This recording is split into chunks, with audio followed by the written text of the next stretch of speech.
Normalmente, cuando alguien busca un diagnóstico en la medicina tradicional, digamos que hay una expectativa cultural de precisión absoluta, ¿no? Claro, funciona casi como la ingeniería estructural.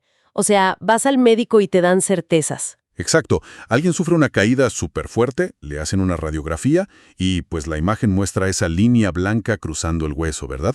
Y el médico simplemente señala la pantalla y te dice, mira, aquí está la fractura. Ajá. Roto o no roto, es súper binario, es evidencia física innegable. Y psicológicamente eso da muchísima paz.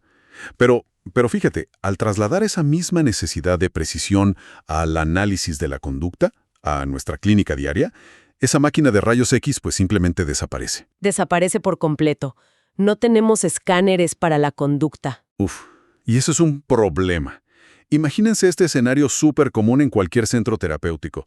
Tenemos a dos profesionales parados detrás de un espejo bidireccional viendo exactamente al mismo cliente, En la misma habitación. en la misma habitación. Y de repente, el cliente golpea la mesa y empuja una silla.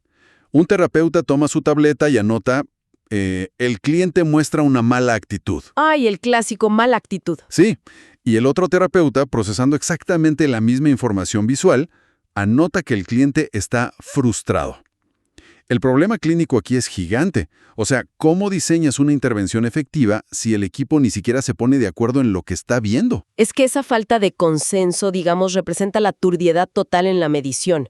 Cuando el diagnóstico depende del estado de ánimo del terapeuta o de sus creencias, la intervención va a fracasar. Totalmente. TCCBA. Exacto. Y nuestra misión aquí es transformar esta teoría, que a veces suena súper compleja, en conceptos simples. Para quienes se preparan para el examen o buscan dominar su práctica clínica, lo entiendan a la perfección. Porque la definición operacional es literalmente el filtro que extrae las opiniones y nos deja solo los hechos, ¿verdad? Sí, es el lenguaje que separa a un observador casual de un analista de conducta de clase mundial. Pero, a ver, antes de redactar definiciones operacionales precisas, hay una barrera conceptual que debemos romper. Ajá, ¿cuál es esa? Tenemos que estar 100% seguros de qué califica como conducta y qué no califica. Porque la intuición de la mayoría de la gente es que, pues cualquier cosa que hacemos o sentimos es conducta, ¿no? Claro, pero ahí es donde la palabra clave entra en juego, operacional. Para que sea conducta en el análisis aplicado, tiene que operar o producir un cambio en el entorno. Ok. Y para eso usamos un truco clásico, un filtro que siempre menciono en mis grupos de supervisión. La famosa prueba del hombre muerto. El Dead Man Test. Suena un poco macabro, la verdad. Un poquito, sí. Pero es súper efectivo. La regla dice que si un hombre muerto puede hacerlo, entonces no es conducta. A ver, da un ejemplo para visualizarlo mejor. Digamos, mojarse bajo la lluvia. Si dejas a un hombre muerto en la calle durante una tormenta, ¿se va a mojar? Pues sí, inevitablemente. Exacto. Entonces, mojarse no es una conducta, es algo que el ambiente le hace al cuerpo. O, por ejemplo, quedarse quieto en una silla. Un hombre muerto puede quedarse completamente quieto. Claro, o caerse por la gravedad. Tal cual. Lo que buscamos es un desplazamiento detectable en el espacio y el tiempo. El organismo vivo tiene que generar una acción. Pero fíjate, aquí siempre me surge una duda enorme al leer los textos fundacionales.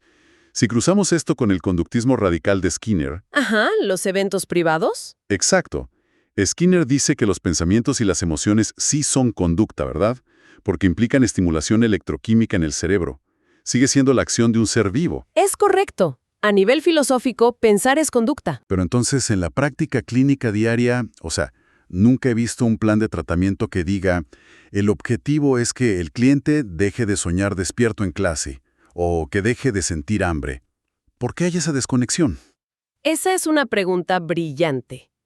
Y es justo la frontera entre la teoría y la viabilidad aplicada. Sí, los eventos privados son conducta. Pero en ABA aplicado tenemos una barrera estricta: la medición. O sea, si no lo veo, no lo mido. Exacto. Soñar despierto es inobservable para un tercero. No hay forma de que dos terapeutas logren un acuerdo confiable sobre cuándo el cliente empezó y terminó de soñar despierto. Falla en la viabilidad de recolección de datos. ¿Y qué pasa con sentir hambre? Ahí el error es diferente. Estar hambriento es una condición motivacional, un estado de privación, no es una conducta. Ah, ok. Es el estado, no la acción. ¿Sí? Y para intervenir necesitamos que ese estado inobservable se traduzca en una acción que desplace el cuerpo. El hambre no se puede registrar, pero si el cliente se levanta, camina hacia el refrigerador, lo abre y pide comida vocalmente, Eso sí son desplazamientos en el espacio. claro, cualquier observador puede registrar eso sin margen de duda. Y una vez que limitamos nuestro enfoque a esas acciones observables, el siguiente paso es cómo las escribimos. Claro, estructurar el lenguaje para que todos veamos lo mismo. Y aquí entran los 3 pilares famosos de la literatura, ¿no? Basados en la investigación de Hawkins y Dobbs. Los 3 pilares fundamentales. Si vas a diseñar un plan para facturar un código CPT como el 97155, por ejemplo, tus definiciones tienen que ser impecables. Tienen que ser objetivas, claras y completas. A ver, desglosémoslos. El primero es objetiva. Sí, objetiva significa solo características observables. Cero sentimientos. Nada de escribir «el cliente mostró empatía o tenía intenciones hostiles». Porque la hostilidad es una interpretación mía, ¿no? Exactamente. Tienes que describir el movimiento de los brazos o las palabras que usó. Nada más. Perfecto. El segundo pilar es clara, o sea, legible y sin ambigüedades. Ajá. Tan clara que cualquiera pueda leerla y parafrasearla sin perder el sentido original, cumpliendo con la dimensión tecnológica de ABA. Y el tercero, completa, que, si entiendo bien, es donde la mayoría de la gente se equivoca al redactar. Es el más difícil. Una definición completa pone límites estrictos. Te dice exactamente qué se incluye y qué se excluye. O sea, poner ejemplos de lo que no cuenta. Sí, para evitar falsos positivos. Imagínate que defines agresión como cualquier contacto físico de la mano contra otra persona. Ok, suena bien. Pero si el cliente choca a los 5 emocionado por ganar un juego o le da una palmada en el hombro a un amigo, según esa definición, tendrías que registrarlo como agresión. Uy, claro. Eso arruinaría todos los datos. Por eso una definición completa debe decir, excluyendo choques de manos, abrazos y toques suaves para llamar la atención. Me encanta.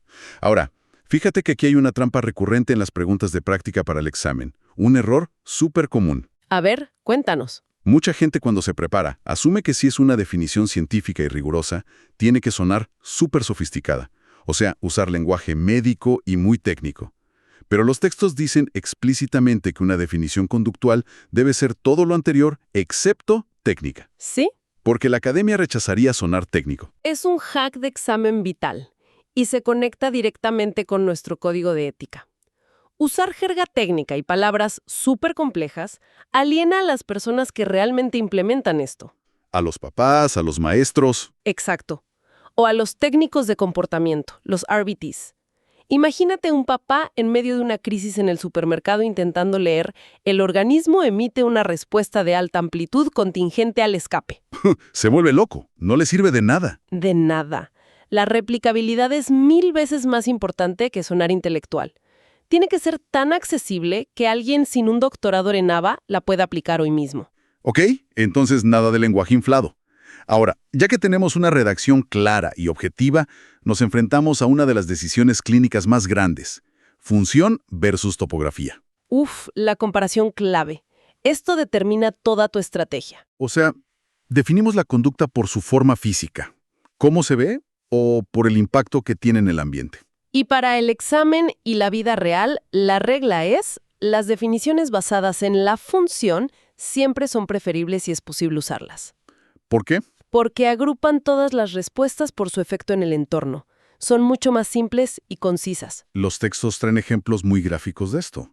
Por ejemplo, el caso del skin picking, o rascarse la piel compulsivamente. Sí, tratar de definir eso por topografía sería una pesadilla logística. Claro, tendrías que describirnos, usa la uña del índice izquierdo en un ángulo de 45 grados. Imagínate recolectar datos así, y luego cambia el pulgar derecho o usa una regla de plástico. Las variaciones son infinitas. Entonces, ¿cómo lo defines por función? Súper simple.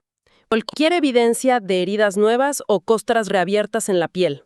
El resultado en el ambiente es el dato. No importa cómo lo hizo. ¡Wow! Mucho más elegante y fácil de medir. Pero, hay veces donde la topografía sí importa, ¿no? Como enseñarle a un niño a amarrarse los zapatos o el swing de golf. Exacto. Cuando el resultado no es confiable o estamos moldeando una habilidad motora fina, la topografía es la reina. Si un golfista golpea la pelota con una postura horrible, pero por pura suerte cae en el hoyo, La función diría que fue un éxito. pero sabemos que la técnica está mal. Ahí lo que medimos es la rotación de los hombros, la posición de las manos. La forma es todo. Pero volviendo a conductas disruptivas, tú dices que la función reina. ¿Por qué es tan peligroso enfocarse solo en la forma cuando un niño, digamos, busca atención? Es la misma, escape. Ok. Si tu definición operacional solo dice voltear el pupitre, el día que el niño decida tirar sus libros en lugar del pupitre, tus datos van a mostrar 0 ocurrencias. Uy, ¿y vas a creer que el problema se solucionó cuando en realidad solo cambió de forma? Exactamente. Te engañas a ti mismo. Por eso la función agrupa todo eso. Ahora, hay un ejemplo en la literatura que me parece fascinante, que es una excepción, el caso de la fuga o elopement. Sí, la medición por poder o proxy es buenísimo. O sea, si un niño sale corriendo, la función natural de escapar es, pues, perderse o llegar a la calle. Pero no podemos esperar a medir eso por seguridad, ¿verdad? Claro que no. No vas a esperar a que esté en medio del tráfico para decir, mira, función lograda. Anota el dato. Es éticamente inaceptable. Entonces, ¿qué se hace ahí? Usamos una topografía estricta como alarma temprana. Definimos escapar como alejarse a más de 1,5 metros del terapeuta sin permiso. Ah, ok. Es una forma física, un límite espacial, que nos permite intervenir de forma segura antes de que ocurra la verdadera función natural. Increíble. Y todo este rigor metodológico de elegir función o topografía, los 3 pilares, todo apunta a una métrica de control de calidad vital, el acuerdo entre observadores, o IOA. Sin IOA no tienes nada. Si 2 personas no pueden registrar los mismos datos viendo lo mismo, tu validez interna se destruye. Y aquí es donde entra la trampa de las subjetividades. O sea, veo muchos objetivos en la práctica temprana que dicen, no sé, Tiffany no tirará objetos con la intención de lastimar a alguien. Y ese es un error común catastrófico. Ese objetivo es inmedible. Porque la intención es subjetiva. Sí. Un terapeuta ve que Tiffany tira un bloque y dice, uy, quiso lastimar a su compañero. El otro terapeuta lo ve y anota, no solo estaba jugando brusco, perdió el control motor. Datos diferentes, el IOA se cae a pedazos. Exacto. Tienes que cambiarlo a algo puramente físico. Tiffany tirará objetos más pequeños que la palma de su mano. El tamaño de un objeto no requiere interpretación, se mide y punto. Pero fíjate, esto nos lleva a un dilema casi filosófico que muchos estudiantes sienten. Al reducir todo a, no sé, movimientos mecánicos de los brazos y eliminar palabras como enojo, soledad o intención maliciosa, ¿no corremos el riesgo de deshumanizar a las personas? Entiendo perfectamente ese sentimiento. O sea, ¿dónde queda esa dimensión aplicada lo socialmente significativo, si parecemos robots midiendo diámetros? Es una duda súper válida, pero la realidad clínica nos demuestra exactamente lo contrario. Despojar a las definiciones de adjetivos como malvado, manipulador o enojado es de hecho la mayor forma de respeto hacia el cliente. ¿Por qué lo dices? Porque esas etiquetas nunca son neutrales, siempre traen los prejuicios del observador.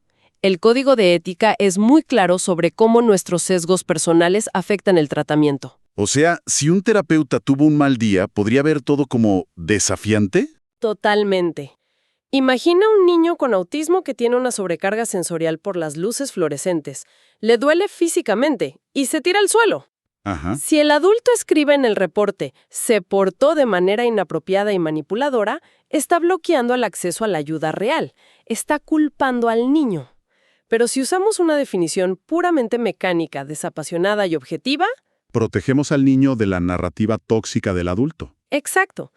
Traducir el sufrimiento o el déficit de comunicación en datos fríos y observables es lo que nos permite descubrir qué variable en el ambiente le está haciendo daño y modificarla. Las buenas definiciones son el escudo que protege la dignidad del cliente. ¡Wow! Es un cambio de paradigma total. O sea, la objetividad mecánica no es frialdad, es protección y ética profesional. Así es. Garantiza que la intervención funcione y cambia vidas reales. Bueno, para recapitular esta inmersión profunda para nuestra audiencia, Recuerden la prueba del hombre muerto para saber qué es conducta. Sí. Apliquen los 3 pilares de Hawkins y Dobbs. Objetiva, clara y completa. Y nunca técnica. Cero jerga innecesaria. Exacto. Y siempre prefieran la función sobre la topografía, a menos que la forma o la seguridad lo exijan. Dominar esto no es solo para pasar el examen de la Junta. No, es para convertirse en un profesional que realmente puede transformar un entorno. Es la base de nuestro ecosistema. Así es. Y antes de despedirnos, quiero dejarles un pensamiento provocativo que surge de todo esto. Si nuestra ciencia exige que cada acción en un plan sea observable, medible y sin juicios internos, Ajá. ¿cómo definirían ustedes operacionalmente su propia intuición clínica cuando evalúan a un cliente por primera vez? Uf, tremenda pregunta. O sea, si no pueden definir esa intuición usando los 3 pilares, ¿deberían confiar tanto en ella a la hora de tomar decisiones clínicas? Es un golpe directo al ego clínico, fíjate. Los invito a todos a reflexionar sobre eso en su práctica de esta semana. Excelente reto para cerrar.